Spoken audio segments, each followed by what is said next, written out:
ഓച്ചയ്ക്ക് വേദനിക്കൂടാ.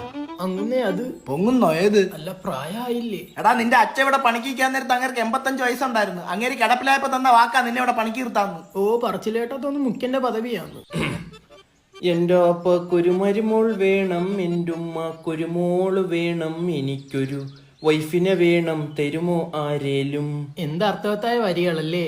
ഇപ്പൊ പറഞ്ഞത് ഇനി പറയല്ലേ, ഇനി മേലെ പറയല്ലേ. നിന്റെ ചോര കൊണ്ട് ഞാൻ ഇവിടെ നടനമാടുവേ. ബ്രില്യന്റ്. കാര്യമ്മ കരാമേ, അല്ല കാര്യസ്ഥ ആ ചെത്തിയെടുത്ത് തന്നെ ഒന്നുകൂടെ ചെത്ത്. എന്തിനാ മോനെ കിണറുത്താൻ? അച്ഛാ വീട്ടിലേക്ക് സാധനം വല്ലതും വേണം. കാര്യം പറ, ആ? കാര്യം പറ. കല്യാണം കഴിക്കണം. മൂത്ര കഴിക്കണമെന്നോ? കല്യാണം കഴിക്കണമെന്നോ? എന്റെ പൊന്നു മോനെ, നിന്റെ കുട്ടിക്കളി മാറിയിട്ടില്ല. മാറി, 23 വയസ്സായി. 23 വയസ്സായവന്റെ ജെട്ടി ഞാനല്ലേ ഇന്നലെ കഴിവിട്ട്. ഇനി നീ കല്യാണം കഴിച്ച് അവളുടെ അടിപ്പാവടയും കൂടെ ഞാൻ കഴിവണോ? അങ്ങുന്നേ. എന്ത് നീ കഴിവോ? അതല്ല, കുഞ്ഞിനെ അങ്ങനെ പറയാതെ, അതിന് വിഷമമാവും. അതാടാ പറഞ്ഞ, നിനക്ക് പക്വതയായിട്ടില്ല. ആയി, ഇന്നലെ തന്നെ കടയിൽ പോയി സാധനം മേടിച്ചിട്ട് ബാക്കി പൈസക്ക് മുട്ടായി വാങ്ങാൻ ഞാൻ തിരിച്ചു കൊണ്ട് തന്നില്ലേ. അതാണാ പക്വത എന്നും പറഞ്ഞോണ്ടിരിക്കുന്നത്. ഞാൻ ഇപ്പൊ കാർട്ടൂൺ കാണത്തില്ലല്ലോ. അച്ഛന്റെ പൊന്നാര, വൈകിട്ട് അച്ഛൻ ബീച്ചിൽ കൊണ്ടുപോവേ, കടലയും വാങ്ങിത്തരാം. ചെല്ല്.